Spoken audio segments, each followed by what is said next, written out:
Good afternoon, Rotarians and guests. Welcome to the Rotary Club of Toledo. Great to see so many of you here today. As we begin today, I'd like to ask Mr. Mike George to come to the podium to deliver a reflection and lead us in the Pledge of Allegiance. Mike. It's a formal occasion. Please bow your heads. Dear God, we ask forgiveness for the wrong attitude we may have bestowed towards financial planning. We may have flippantly said that we would rely on God to take care of us in the future, not taking any responsibility for our own future. We come to you today to ask us for help in changing attitudes towards planning for your financial future. Please help us develop a positive and proactive attitude towards making a financial plan. Give us the motivation and discipline to make a plan for the future, and help us see financial planning as the opportunity to honor you by being good stewards of the resources you have entrusted to us. Above all, we pray that you would give us a heart of generosity towards others. Help us use our financial resources to bless others and to support causes that are important to you. Amen. I pledge allegiance to the flag of the United States of America and to the republic for which it stands, one nation, under God, indivisible, with liberty and justice for all. Thanks, Mike. No problem. Thank you, Mike.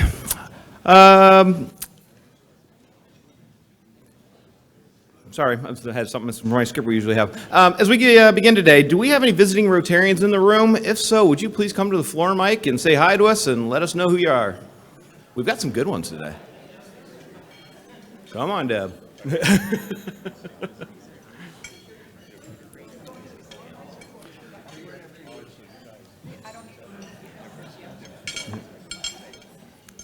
Hi, Miss Sharon. Turning the microphone down so I can talk. Hi, I'm Sharon Trabick from the Rotary Club of Maumee. I have the distinct honor to be the Chief of Staff for incoming District Governor Tim Ryan, who's not here today, but I am, so nice to see you all. It's great to see you, Sharon. Deb? Hello, I'm Deb Cheney. I am from the Waterville Club. We meet on Monday nights in Sean's in Waterville. If you ever want to come and have a drink and have a meeting with us, we're a lot of fun. I am the current foundation chair for the district, and I'm here to work with some of your people on a grant. So thank you for welcoming me. Thanks for being here, Deb. Deb might have been a little, downtown. She also happens to be past district governor, so I think we might want to mention that too. It's kind of an honor. Good afternoon, everyone. My name is Justin Glover. I'm from the Rotary Club of Maumee. Just like Sharon, I'm here. I am actually District Governor-elect Tim's events chair. So glad to meet see all of y'all, and I'm excited to be here today. It's great to see you, Justin. Yeah. Thanks for being here, all. All right. Do we have any guests? Please come to the floor, Mike. Thank you, President Travis. I'd like to introduce my guest, Ojo Kokelo, who's from Uganda in East Africa, and he's made a presentation to the International Service Committee this morning, and we're looking for building a relationship and economic development in that area, and so please welcome Ojo Kokelo. Welcome. Thanks for being here today.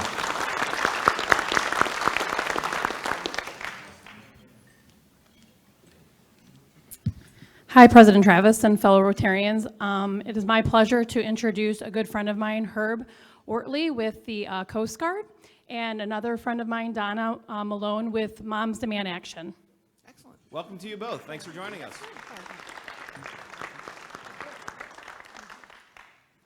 Fellow Rotarians, this is Derek Peppers, and I have so much pride in me right now, I can barely even think, but this is my daughter, Seattle Peppers. She just graduated from The Ohio State University. On Cinco de Mayo, she is a major in communications, and she has aspirations to work for a nonprofit. So she is looking in the Columbus area, and she's excited, so I'm excited that she's here. That's awesome. Congratulations. So what's fun is I've been a member of this club now for a little over 9 years, and I remember meeting Seattle literally, we're going to do it. She was this damn big, so congratulations. That's fantastic. I have the privilege of having Terry Crosby, who is a community ambassador for Taylor Automotive Family, with me today, and he has a forthcoming book about his life as an athlete called Do You Have the Balls? Catchy. Welcome. Thanks for being here. Good luck with the book. Hello, President Travis. Today I have with me Christy Tunison. She works with me at PNC Bank. She's one of our business bankers. Awesome. Welcome. It's great to see so many guests today. Bethany Hefflinger, will you please come to the floor, Mike, and give us a quick update? Also gonna move this down. Okay, can you hear me okay? Yep. Okay. So my name is Bethany Hefflinger. I am co-chair of the Vocational Services Committee alongside Michelle Klinger. As you can tell, I'm very much pregnant, so if I get out of breath, just bear with me here. Okay, so as our committee, our objective is to encourage members to apply the idea of service in their professional lives and to promote workforce development. So this can take place in many forms, but we have a specific emphasis on mentoring youth and adults, embracing high ethical business standards, the recognition of worthiness for all occupations, and then leveraging talents to address societal challenges. Just getting out of breath. With that being said, to help put a few of these objectives into action, one of our committee's initiatives is to launch Rotary Works here in July, which you might have seen in the spoke last week as it made its appearance there. To get this started, we have a Google form, which is on the screen there with the QR code, that can be filled out by members to highlight your career, your company, your successes, if there's internships or career opportunities available, and more. Again, the purpose behind this is to foster professional growth among our members, recognize and share business principles and ethics, and showcase your skills to better serve the community as a whole. Participants that fill out the form will be showcased in the spoke. We're thinking monthly, maybe 2 a month, and then also in the slideshow before our Monday meetings. So if you have time, we'd love for you to fill out the form and highlight you in the coming months here starting in July. Thank you. Thanks, Bethany. Next up, I have a very special introduction. I would like to ask Allison Hammonds to come to the podium for an update on our annual member awards. Ladies and gentlemen, Miss Allison Hammonds. The red carpet is yours.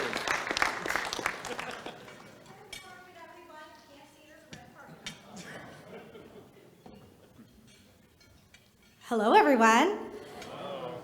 I'm in this beautiful gown because in 30 days, we will have the second annual membership awards.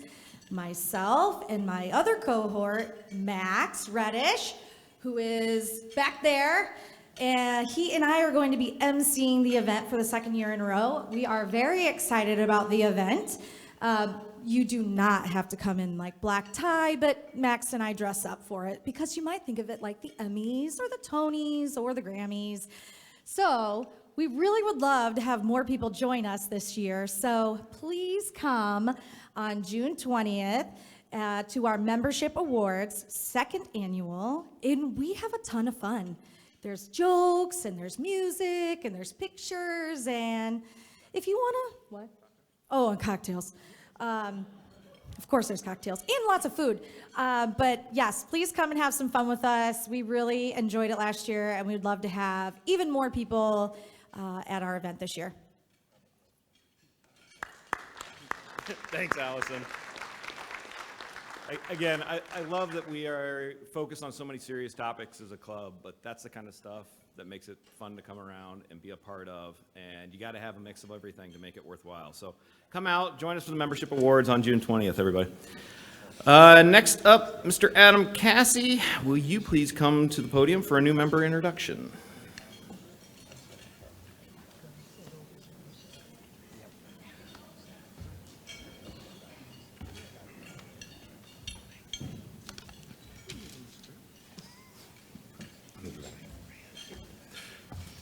Toledo Rotarians, today I am honored to introduce one of our newest members, Patrick Marchman. Patrick is principal at K&M Sustainability and brings with him nearly 2 decades of experience in climate adaptation, resilience, and hazard mitigation planning. Patrick's journey began in the public sector, where he spent 16 years working for the U.S. government, including FEMA, where he focused on hazard mitigation and pioneering early climate resilience work. He later transitioned to the private sector, supporting a wide range of clients, such as local governments, airports, transportation, infrastructure, renewable energy projects, and hospitals. In addition to his role at KM Sustainability, Patrick has held notable positions such as Senior Advisor for Hazard Mitigation and Climate and Resilience at Jacob Green and Associates, and Senior Climate Risk and Resilience Advisor at Stantec.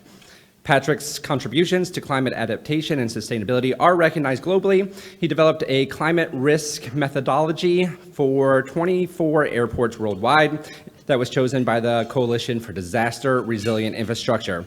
He has also wrote and reviewed over 15 state and local natural hazard mitigation plans and led a team that created FEMA's first climate adaptation specific toolkit. His leadership extends beyond his professional career. He serves on the board of directors for the Natural Hazards Mitigation Association and is a member of the leadership committee for the Climigration Network. And maybe not as impressive, but is also on the Keep Toledo Lucas County Beautiful board. Patrick holds a bachelor's in business administration in decision sciences from Georgia State University and a master's in marine affairs from the University of Washington. He also has a certification in future studies from Tam Kang University and is certified in planning, sustainability, and climate risk. Outside of his professional achievements, Patrick enjoys reading and hiking. He lives in Perrysburg with his wife and 2 children, and he is excited to connect with leaders in Toledo, build mutual networks, and make a positive impact on our community. Please join me in welcoming Patrick Marchman to the Toledo Rotary Club.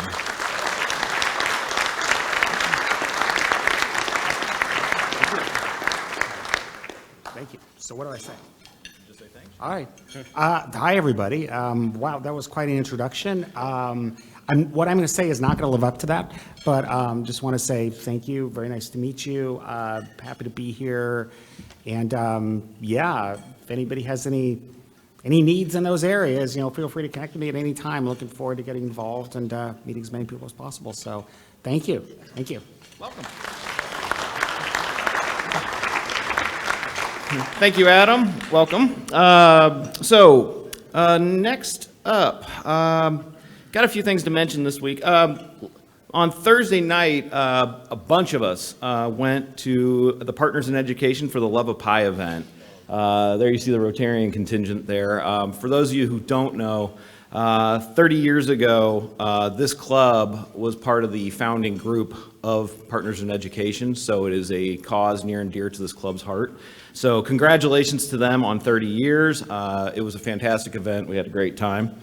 I also want to send out congratulations to 2 members. Nelson Schaefer and Bob Amthor have both received the Silver Beaver Award from Erie Shores Council, Boy Scouts of America. The Silver Beaver is the highest distinguished service award presented at the local council level, so congratulations to them. Are you guys here? Let's see. Lastly, I'd like to invite all of you to join me and the district on Wednesday, June 26th for the installation of our very own Tim Ryan as district governor. This event will be held at the Art Museum's Glass Pavilion. You can use the QR code there to RCP and look for details in this week's edition of the Spoke. But, it's an honor to have one of our club members become district governor. So I hope you all come out, support Tim as he begins this year. So thank you in advance for that. And on that note, let's get going to today's program. So I would like to ask Jean Dries to come to the podium to introduce today's speaker, Erin Thompson. Jean.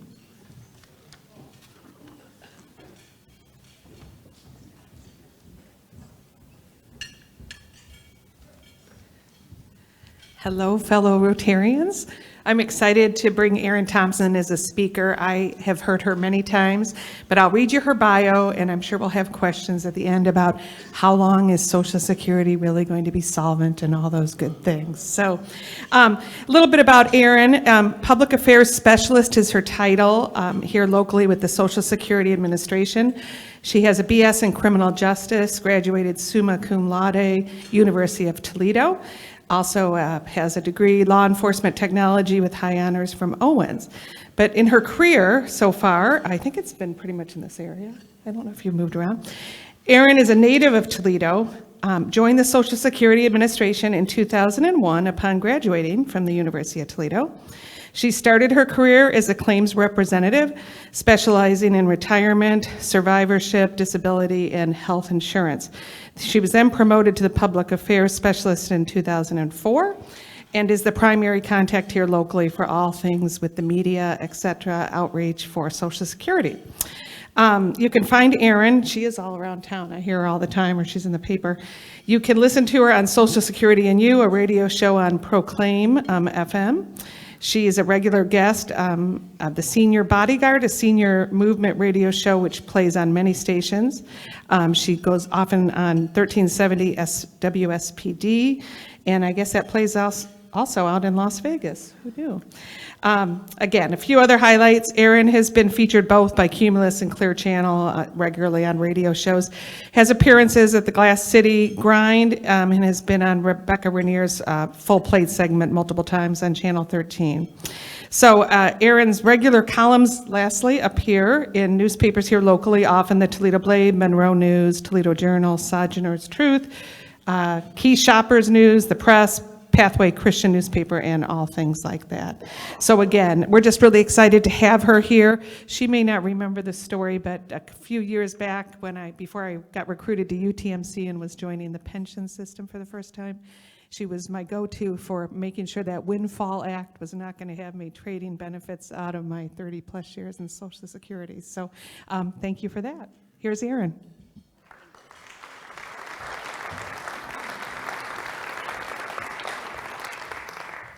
All right, thank you. Thank you for the warm welcome. And we will talk about solvency. That's not actually a fun topic, but we will talk about that. This is going to be a quick overview of the Social Security benefits. I've been with the agency going on 23 years. I might be counting down for 10 years, 4 months, and 0 days until my retirement. But just an FYI, if you're on that time frame as well, we all want to receive retirement someday. So we're going to talk about retirement, some things that you can do to prepare a bit better. And we're going to talk about some of the local issues that we're having at Social Security. So we titled this Social Security, We're With You Through Life's Journey. We really do follow individuals from birth to death. The purpose of the Social Security number was designed to track your wages so that we pay you off of your top 35 years of employment. So keep that in mind. It's not your last 5, not your last 10. It's a top 35. All right, let's see if this is going to work today. Oh, basics. All right. So the one thing that I encourage people to do, and you have a sign up or a guide at your table, is to make sure that you have created access to your own personal online account. It appears everyone in here is at least age 18. That's the minimum requirement. You must have a Social Security number, and you need your own email address. If you share your email with your spouse, that's fine, but not for us. You will need one email per person. So if you use the email, your wife or your husband would need to create their own email access. Some tips for you in signing up. Don't use your work email, because you might not always be working there. And so when you're logging in, we do some basic verifications ongoing, and if you can't access that email, you might have a problem coming in. A couple of other very basics. You are going to create some security questions. There's some security questions. You pick the questions, pick the answers. Pick something that will never change. So don't pick your favorite child. That changes. Don't pick your spouse. That can change. We see that happen a lot. Pick things that absolutely will never change, and you always know the spelling. If you cannot get into your account for some reason, you can contact your local office by phone or visit us in person and ask us to reset your account. So basically, we'll just delete it, and then you start over. Nothing's lost. All your information's still with us. But that's going to be easier if you get locked out and cannot get back in. I do encourage all people to create access to their account. It is also an identity theft prevention tool. Every day, people's information is compromised, including yours and mine. I don't know how many of you have been affected by a data breach, probably everyone in this room. By creating access, you will have a username and a password. So if your ex-wife or ex-husband or bad child knows enough information about you, they're not going to be able to get in because you already have your username and password, but don't share that with them. So we're going to talk about a few things that you can do in this account that are very helpful. Some things can be a little confusing because I am from the government, and although we say we're here to help, sometimes things are a little bit confusing. So when you go in, you'll actually have the option to come into our program through login.gov or id.me.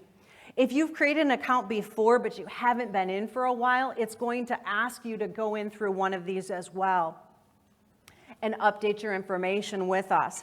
Login.gov is much easier. If you're familiar with online banking, if you've created an online banking account, you're not going to have a problem. ID.me, you have to upload a driver's license, a state ID. If you're real pale like I am, this usually works. If you're a little bit darker skin, maybe not. So don't use ID.me. It's a bit harder to get in unless you really want that added security. Now I have it set up on my account, and I would encourage you to do the same. Anytime someone, including myself, logs in, I get a text alert. So if I get a text alert that somebody logged in and it wasn't me, that would be a red flag. I need to contact Social Security. Just as an extra preventive measure, because we don't want our information out there. Now for people not receiving benefits, which is probably most of us in the room, what can we do online? Why would we even want to go in? In case you ever need to replace your Social Security card, this is going to be your fastest and easiest option. Versus coming to an office and waiting, you can order it online, no charge, comes to your mailing address in 7 to 10 days. So easy, but have your driver's license, state ID, or US passport with you because we're going to ask you for some details. We do some behind the scenes checking, mail you your card. It's great. Life is good. You can add something called advanced designation, and I encourage each and every one of us to do this. This was actually my idea. I received no extra dollars for it, so I'm a little bitter. But advanced designation basically says if I or you ever become unable to manage your own funds due to maybe a stroke or a cognitive impairment, we are asking you to list 3 people and their contact information that you actually do trust. And I suggested that because I have seen in my 23 years with the agency, almost 23 years with the agency, people don't always have your best interest in mind when they come to Social Security. And if you're unable to tell us what your wishes are, we kind of have to go with what's available. That's not always the best thing for you. But the best thing when you're not getting benefits is to pull up your actual statement to see what is available for you between 62 and through age 70. If you became disabled, what would be available for you today? If you passed away, what we could pay your young survivors. So there's a lot of information in there. And I encourage you to look at that every single year so that you can start tracking what is going to be available for you at Social Security. Now, the information that's in that statement, we're basing it on what you're earning last year up until you start receiving dollars from us. So if things change up or down, those numbers are going to vary a bit. If you are 55 or greater in age, the numbers are going to be pretty accurate. If you're younger, you have more, your wages could go up and down, so the information could change. If you have worked for a place that does not pay into Social Security, like PERS, STIRS, CERS, civil service, or police and fire, many times the statement is not accurate. But I'm going to give you some information on how to get a better idea of what to expect. Now, the trustees report, talking about solvency, we'll just bring this in right now, put the mood for the room for the day as good. Actually, solvency looks a bit better this year. Our trustees report just came out. Every year it comes out usually between April and July, and it gives the financial forecast on Social Security. It's about 365 pages of information if you're bored and you want to read it online. But the Cliff Notes version is available. It's a 2-page, 3-page document that just says what's going on with the trust funds, which is what we hear is running out of money all of the time. We have a retirement survivors trust fund, we have a disability trust fund, we have a Medicare trust fund. So we have 3 different trust funds. They were set up with the 1983 amendments for the baby boomers that were coming in. So that was thanks Ronald Reagan, updated the taxes, things changed, lots of benefits were cut, and it was to shore up the system for the baby boomers. We didn't expect everybody to live so long, I think. I don't know. But what is happening now is if Congress makes no changes to our program by 2035, last year it was 2034, so even if you're not good at math, it's a little better. It's a little better than last year. Then everyone, including all 73 million individuals that are currently receiving Social Security, gets an across-the-board cut of about 17 to 20%. Do I expect that to happen? No. I don't expect that to happen. That would be financial death for the entire country and beyond. But they have some time to make some changes. In my experience, and probably with yours, Congress doesn't always go to do things several years in advance. So you can write your congressman, let them know your ideas. There are some different things that they can do to help shore up the program. They're not really popular, though. Raising taxes or cutting benefits, nobody really wants either of those to happen. They just want more money. So we'll see, but I would not lose sleep over Social Security being there. I am certain that they will come up with something, even if it is at the very last minute. But I wouldn't lose sleep over it. If you want to be planned conservatively, plan on 80% of the promised benefit, and then make sure that you have other things. Social Security was never intended to be 100% of anyone's retirement income. It should be you should rely on it for 30 to 40% of your pre-retirement lifetime wages that were taxed by Social Security. And if you rely on it for that, you'll be fine. If you rely on it for 100%, you're not going to be living well no matter what. Once you start getting money from us, people still have a reason to contact Social Security. So they might want to move, update their address, their phone number, their bank information. Online is going to be the easiest way for some individuals. If you don't use online services, call us, come in. Those are your other options. So this is just an additional option through your account. The only time I would encourage you not to update bank information online is if your bank account was compromised. Maybe your husband's on it, you don't want him on it anymore. Maybe somebody got into your account, maybe it's been frozen. If that's the case, you need to contact your local office between normal business hours, 9 to 4, Monday through Friday. Visit us, try to see if we can do a stop and get that to a new account as soon as possible. Making changes to direct deposit specifically online is a 2-month delay because we're doing behind the scenes checking, making sure your name's actually on the account, making sure this wasn't someone fraudulently trying to move money. So be aware of that.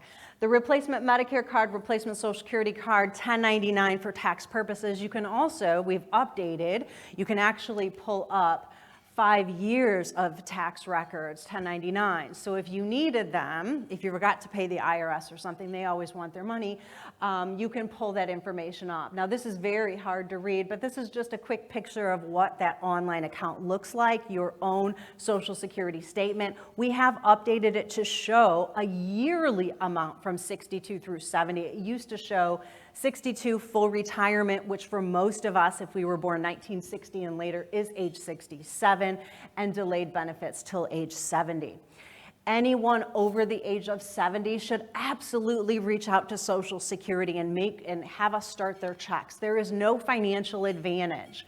I've talked to several people in the last few years that have just not gotten around to it, or they had heard they weren't eligible because they're getting a state pension. And in every case, they were due money. And so if you contact us beyond age 70, the most we can go back is retroactively 6 months. So I never want anyone to leave money on the table. This will give you a good idea of what Social Security is going to have for you specifically. Again, if you worked under one of those state programs, your benefit amount is going to be generally less. and different. So some basics for retirement. 10 years of very part-time work is still the requirement to receive money from us. So we pay a variety of individuals. Why do I share this slide? Because almost everybody has at least $7,000 in earnings per year for at least 10 years. I share this for two reasons. You might be one of those state workers that pay into PERS, STIR, Civil Service, Police, and Fire. I've yet to hear from someone that doesn't want money from us. And so if you want money, make sure you have your credits. You have your credits, we will pay you. Will we pay you a lot? No. Do we pay anyone a lot? Also no. But there will be some money available for you, and some money is better than the alternative of what? Zero. If you're one of those state workers and you said, it's okay, I'm gonna get money off of my husband or wife, probably not. Sorry if I'm giving you this information for the first time, but probably not. You might not be eligible. It does not matter who you are married to. There is no guarantee any of us get money off of anyone other than our own earnings record. So earn the money. Now, some of you might be leaving the workforce prior to age 62, like I will, in 10 years and 4 months. I'm leaving the workforce, but I'm going to consider having a part-time job, keeping some money rolling in. Why? The moment any of us stop working when we're over the age of 31, and I will be, in case you were wondering, I will be, but I won't be at 62. I'll have some time. And so the moment I stop working, or you stop working, if you're over the age of 31, we have a 5-year window of opportunity to become disabled. Now that doesn't sound like a fun thing, does it? No, it does not. But what it means is we are insured or eligible for disability for 5 years after we stop working. And if something happens after that, too bad, so sad, nothing payable. So I encourage people, even if you stop your basic regular job, I will not work with people after 10 years and 4 months personally. But after that time, I'm going to keep a small job, maybe working with the dogs or something at LC4, and keep some money rolling in just in case the unexpected happens, because you are more likely to become disabled when? After the age of 55. If you leave the workforce and you're out more than 5 years, there is nothing payable to you. Those are the worst conversations that we have with individuals. They say, but I worked for 40 years, but you haven't worked for the last 5. So now you have to wait till you're age 62. If you tell someone that has stage 4 cancer, it is not a good conversation. And so I encourage you, if you leave the workforce, fine, keep some minimum credits rolling in. Know what the amount is. Don't ask your friends, go to our website. Friends are bad at math. Everybody's bad at math. Now, when can I take my money? All of us age 62, latest age 70. The earliest we can take our money is at 62, but if you were born in the same age group as me, 1960 and later, we have a really big cut if we take our money at 62. 30% gone forever. Will you get cost of living increases? Assuming we have them, yes. But it's not going to take you up to that really high figure unless you live for a very, very long time. So it's a permanent reduction if you take it at 62. If you wait till your full benefit age of 67, you get 100% of your promised benefit. If you wait until age 70, you get 124%. Now, who wants to wait till age 70? Not a lot of individuals. However, if you happen to be a widow, this is actually my plan. Not even a widow yet, but this is my plan. This is my plan. I am going to take my widow's benefits, possibly at age 60. We'll talk about that, but I can get them a little earlier. Widow's benefits at 60. Switch to my own earnings record at the age of 70, get 124% more. We'll talk about remarriage. We'll talk a little bit about spouses, so you know if you have one that counts and if you need to get one. But basic 62 through 70, the earlier you take it, the less you will receive. This is just a slide for you to see the differences. Your money does actually go up a little bit every month that you wait to receive Social Security. But again, at age 70, that's the very most you can receive off of your own earnings record. Now, husbands and wives, so just got to throw it out there. In case you're married now, do you have a marriage that counts? Most of us, yes, because you only have to be married 1 year. 1 year, not happily just married. 1 year. And we will look at your eligibility off of them. We will look at their eligibility off of you. However, spousal benefits were designed back in the early 1940s for whom? The stay-at-home spouse. That definition has not changed. If your spouse has worked outside of the home, they're going to get their own money. If you've worked outside of the home, you're going to get your own money. But it's wherever we can pay the most money. If we can pay you even $1 extra off of your husband or wife, we will do that. And it will not reduce anything that we pay them, current or ex. Current marriage, at least 1 year. We'll talk about exes in a minute in case you have some. We don't judge or care. With spousal benefits, we do pay all types of marriages effective with the Defense of Marriage Act 2015-2016. Which says we will pay all types of marriages, doesn't matter who you're married to, but you can only legally be married in the United States to one person at a time. So be aware of that. If you have a couple of marriages, it would be the first one. So you've got a harem of people, we don't care. First one counts. What about the divorces? So ex-spouses, 10-year marriage, make sure it lasts at least 10 years.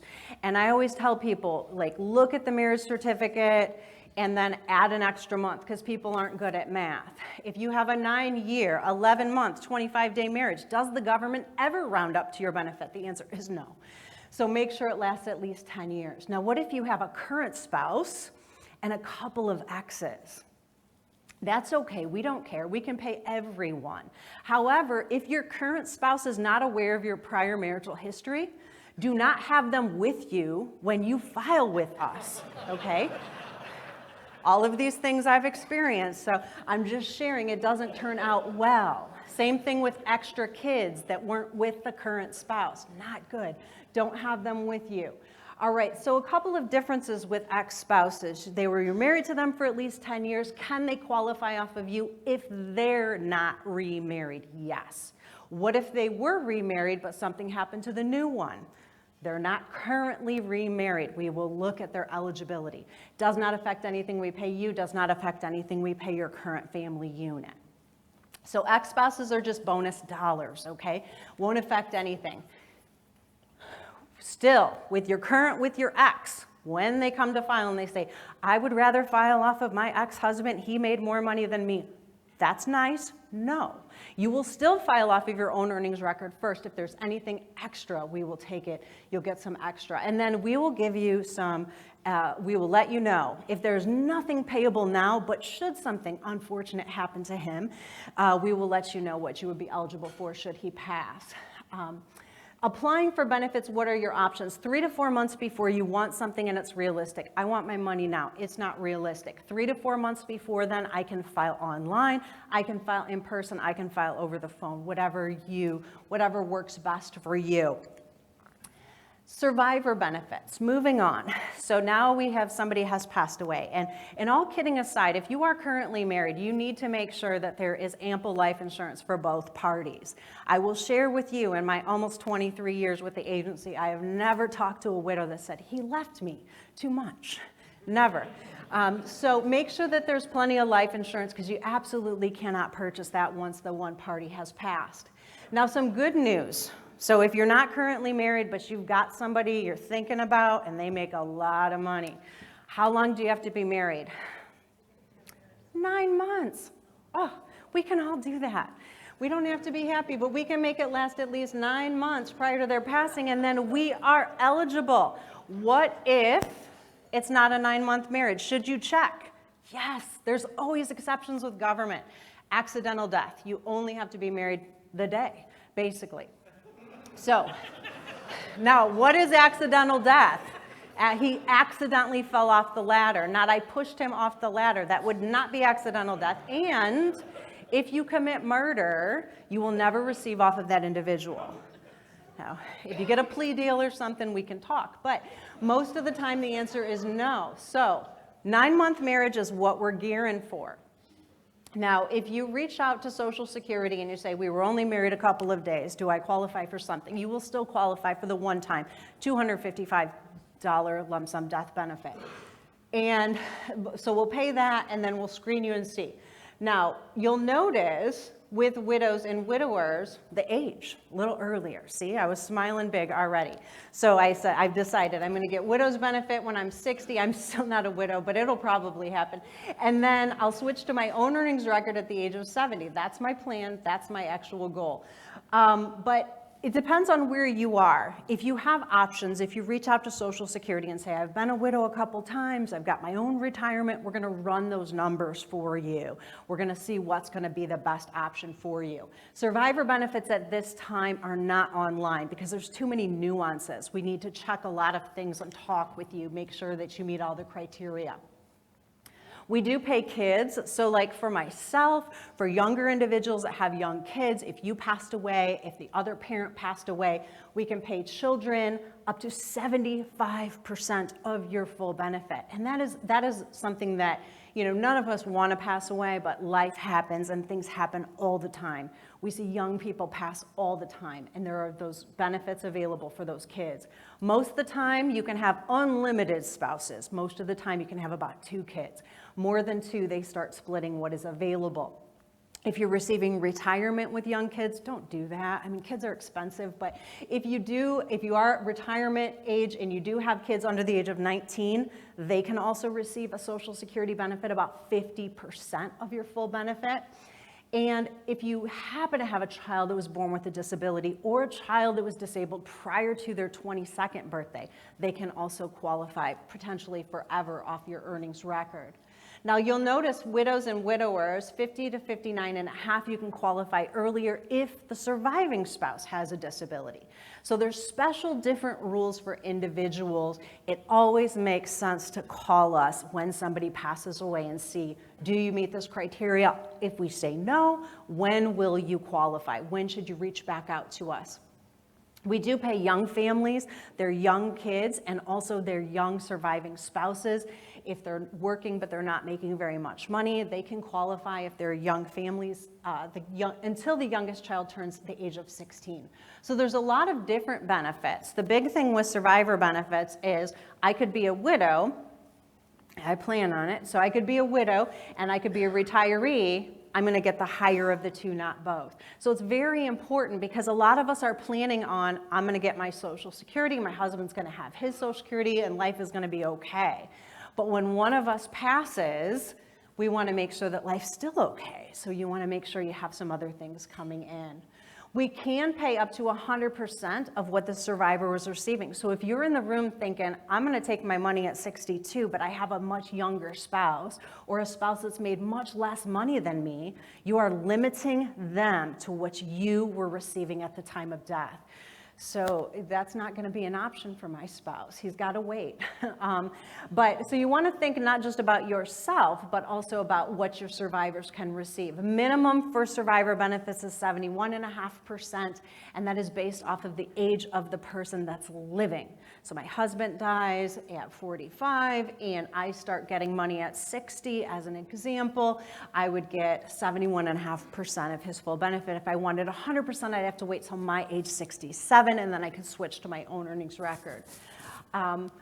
Public pensions, if you have that state, city, local government pension, in general, they're going to get that. They're not going to get survivor benefits. We will look at most of it, not all of it, against what your husband or wife can receive. But if you're in one of those split households, please make sure that you have plenty of excess, because those can be very devastating conversations as well. Couple more slides and then I'll wrap up, take your questions. So some basics. Can you work and receive Social Security? The answer is yes, but not a whole lot until you turn your magic full retirement age. So once we're all age 67 or greater, we can work, we can earn as much as we like if we want to, and any of our Social Security is not going to be affected in a negative way. When we're a widow, a spouse, a retiree, we can work, but the earnings limit's pretty low. It's $22,320.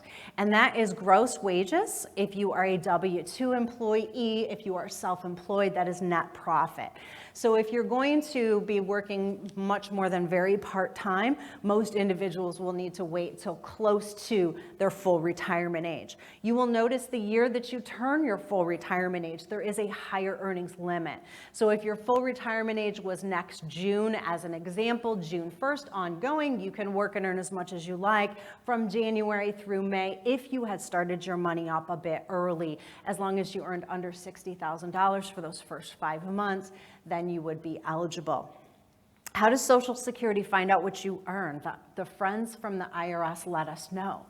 And so they're going to report to us. If you tell us the wrong thing, they let us know. So if things turn out differently, because sometimes life happens, just make sure that you report that to Social Security. If you have a plan to work and earn under a certain figure and then something changes, please let us know right away so that you're not overpaid. This is our website, socialsecurity.gov or ssa.gov. I am on radio generally 2 times a month. My next show, in case you want to call in anonymously or text in a question, that's fine, is on 102.3 from 3:30 to 4:30 p.m. next Wednesday. I usually do a morning show and I do an afternoon show. I just did my morning show. My next morning show will be Monday, June 17th. 8 a.m. to 9 a.m. So I do a couple of shows and I'll be featured this Wednesday, in case you're watching TV, at 4:30 p.m. with Channel 11's Dan Cummings. I usually do shows with him as well, and the topic is survivor benefits. So we do different things, we do different programs. Any questions, any immediate questions that individuals have? Want to be thinking of your time. I know we all have to get back to work. Yes.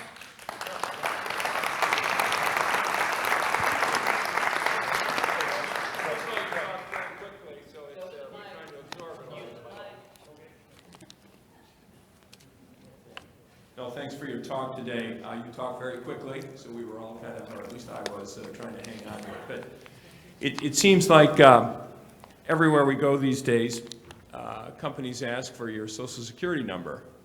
And I don't know if you have any advice on what to do about that, whether it's worth trying to say, I don't want to give it to you, or whether you just let them have it. So that's a great, if it's your employer, if you're being offered a job, they are going to need that so that they can pay you and report things to the IRS. But if it's just like I'm going to Kohl's and I don't have my credit card with me, so they say, what's your last 4? You have the choice whether you want to provide that information or not. Many times I actually would ask, if somebody asks me for my Social Security number, why do you need it? Many times they'll say, oh, we don't, we just ask it. Or can I use something else instead? And they'll say, yeah, your driver's license number. Well, here you go. So you can ask, but they can say that they're not going to do business with you if they can't verify. Now, when you contact us, if you contact us, don't play that game where you should know who I am. No, don't do that. Or we're going to give you the last 4 digits. No, we don't have time for that. When we call you, if you call us, we are going to ask you a series of identifying questions. Who you are, to verify that it is actually you. Now, when we're calling you, because you've scheduled an appointment, we already have everything in front of us. But again, we're verifying that you are the person that you say you are. So I always encourage you, try not to give it out as much as possible. It has gotten so much better than 20 years ago, than 30 years ago. I mean, when I was in college, we had to put it on our term papers. I mean, that was a very long time ago. But now, you'd never even think about doing that. So it's gotten better, but it is still required for certain places like the DMV, and if you are going to get a passport, something government related, you're still going to need it. Yes?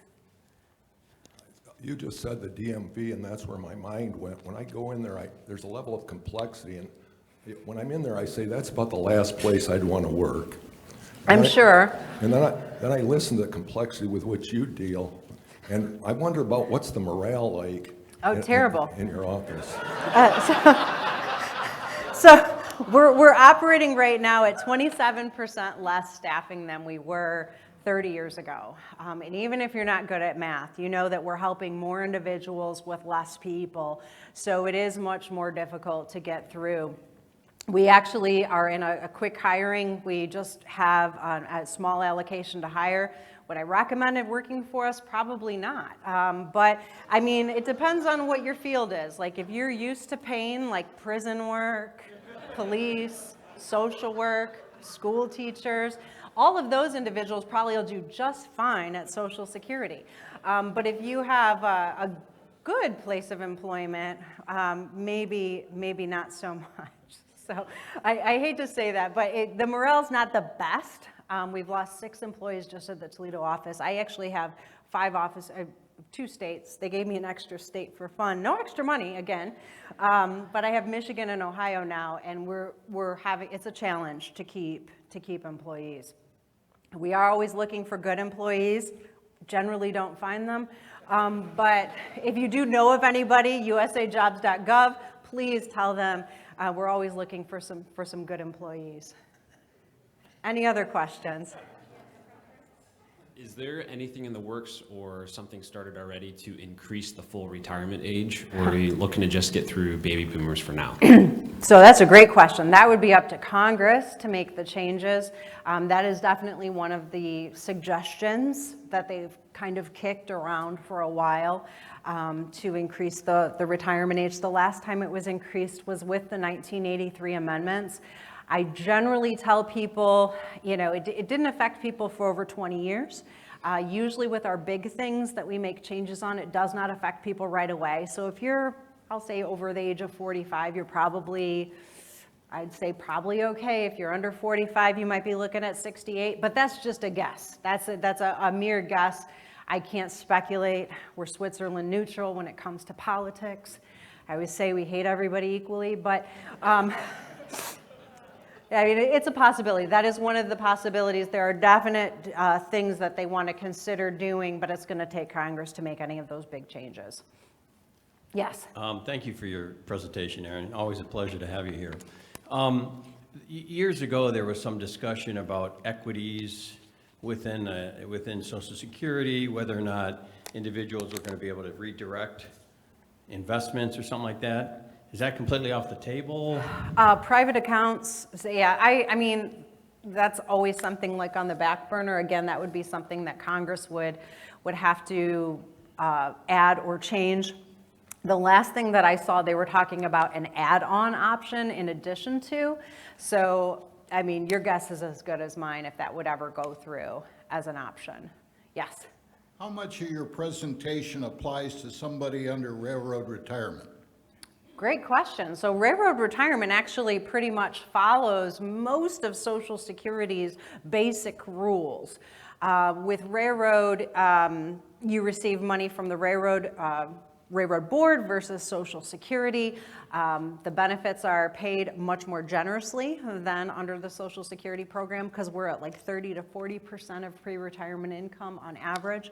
But they follow the basic same guidelines, the marriage rules, the work limits, things like that. So they're pretty similar. It's a parallel agency. The closest railroad board is out of Cleveland. They used to send somebody up to Toledo, but now I think you just handle everything over the phone. Good question. Any other questions? My question was, you seem to give like a lot of information about social security for like older generations. I would assume that I shouldn't rely on Social Security for someone of my age, but do you have like any other remedies of what young people should start doing, or if there's any action to like restore life within Social Security, or Yes. start looking towards different investments? So young people, you do have a vested interest, and even if Congress makes no changes to our program, we'll still be able to pay about 80% of promised benefits through 2083. So that covers everybody and grandkids and kids. So we'll still be able to pay, but I would definitely start as a younger person, investing as quickly as you can. You get that job, you put in the max into your 401k, you're doing your Roth IRAs. My son's 14, he's getting a job this summer, he's going to open up an IRA. So it's not his option, it's my option. But start doing as much as you can to financially prepare, because what I don't see now, what I used to see was a lot of companies that offered pensions, and the defined pension is pretty much gone for the most part, unless you're in government. You see the 401ks and they do great, and I encourage 401ks, absolutely. Have as many outfits out there that you possibly can, and if all else fails, marry someone with a lot of cash. So I don't have a question, but I was asked to read any comments or questions from the online community. Okay. And so there are no questions, but they all rather enjoyed your humorous take on Social Security and the fact that it's a pretty dry topic. So I appreciate it as well. So Try to make it a little fun, because it can be a bit boring. So, thank you. All right, thank you. Stay tight. Erin, thank you so much. Yeah, to kind of go along with that, I've been watching this topic on the calendar for a while, going, whew, that's going to be a serious one. So that was a lot of fun. Truly enjoyed it. So thank you so much. In appreciation, and I'll bring this to you in a sec, but we'll be presenting you with Historical Tales of Toledo, which was authored by our past president, Clinton Watt. And we'll also be making a donation in your name to the Polio Plus campaign. So again, thank you for not only giving an enlightening presentation, but making it a lot of fun. Thank you.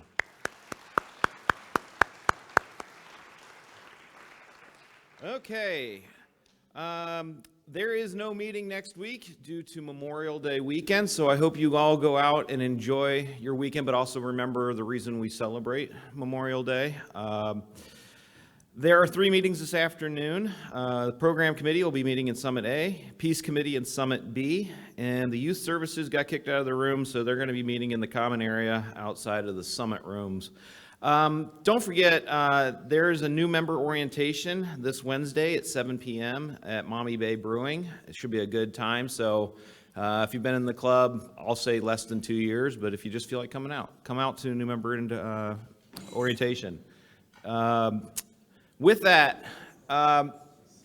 in light of it being Memorial Day this coming weekend, be grateful, thank a veteran, thank you for somebody who gave the ultimate sacrifice, but also go out, make an impact in your community, in your world, create hope. Have a wonderful week. We'll see you in 2 weeks. Thanks, everybody.